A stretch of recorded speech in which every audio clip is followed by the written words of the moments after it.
नमस्कार मित्रांनो। तर आपली ही जी गाय आहे, ह्या गायचा थान फाटला होता तुम्हाला जे मी म्हणलं होतं।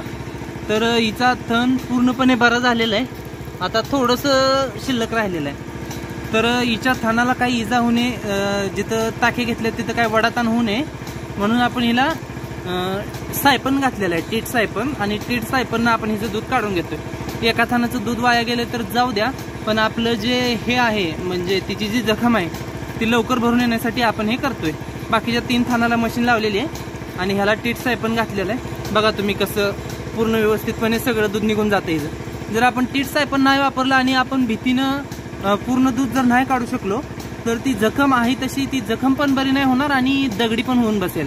त्यामुळे टीट सायपन वापरून का नाही पूर्ण दूध तिचं काढून घ्यायचं आहे, म्हणजे टीट सायपननं दूध पण पूर्ण निघेल आणि त्या जखमेला वडाताण पण होणार नाही। आणि टीट सायपन टाकताना अजून एक काळजी घ्यायची आहे मित्रांनो।